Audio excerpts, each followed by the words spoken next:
Hello everyone and welcome back to my YouTube channel. My name is Dawn Mamora, and as you can tell, I'm super excited today to share with you all how I was able to get my hair to this color. Before, this wig was blackish, like color 1B, color 2, and I'm so excited that now I was able to get it to the blonde color. So the products I used to get my hair like this were the 40 Developer, the BW Powder Lighter. I used the Shimmer Lights Shampoo, also known as purple shampoo, at the end of the whole process. And last but not the least, I used Silicone mix, which really helped the hair to shine, gloss and pop after bleaching the hair. Please do not forget to buy your gloves because it's very necessary. The bleach can burn your hand. So why don't you stay tuned as I walk you through the process and how I was able to get my hair from black and dull to this color and gorgeous. Stay tuned. So the first thing I did was mix the BW2 Powder Lighter and the 40 Developer.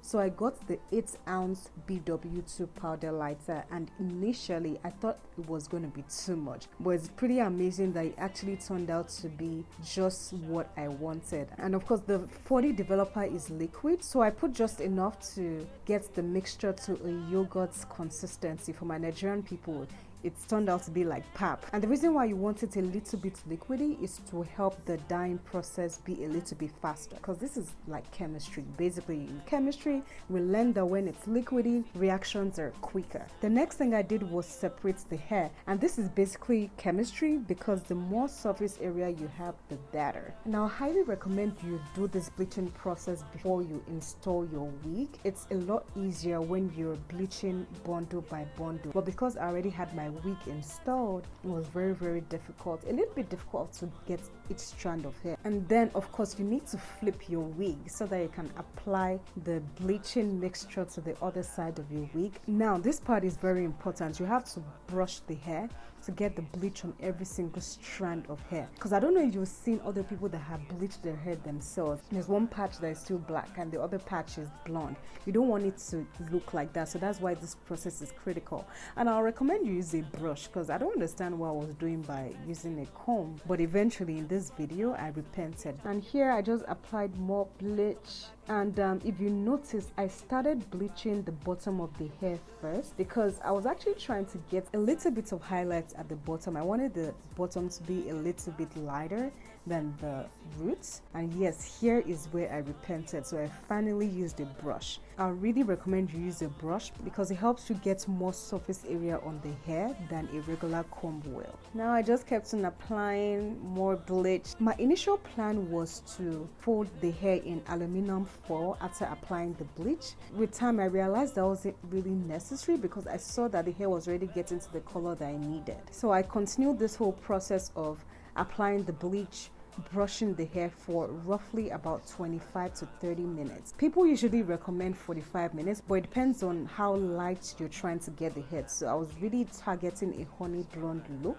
and by looking at what I had, I already felt I was already getting very close to the color that I desired. So I didn't think there was a point staying longer than 30 minutes, and there was honestly no point wrapping the hair in aluminum foil anymore. 30 minutes is up, and the next part of the process is to wash our hair. But before you do that, first apply the purple shampoo on your hair. The purple shampoo has toner in it, so before you begin to lather the shampoo on the hair, I would highly recommend you just pour the shampoo on the hair, allow it sit for like about 5 to 15 minutes. The whole purpose of this purple shampoo and the toner inside, it helps you to get rid of the brassy look the hair gets after bleaching it. So the longer the toner is on the hair, you'll be able to accomplish the hair color that you actually desire. So now it's time to actually wash the hair. Make sure you wash every single strand as possible, because you do not want to leave residue or bleach on your hair. You do not want to.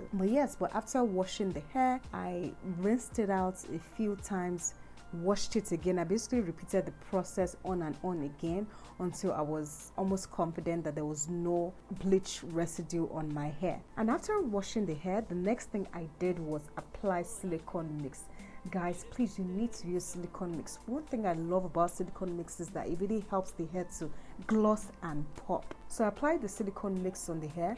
and then I put the hair in a plastic bag and dipped that plastic bag in hot water. And the whole purpose of doing this was to deep condition the hair for about 30 minutes. I finally rinsed out the wig again in warm water, and once that was over, I laid out the hair to dry. And after the hair was dry, when it was time for me to go out, I flat ironed the hair. Yeah, so thank you all so much for watching my video. I'm super excited that I was able to share my hair dyeing experience with you.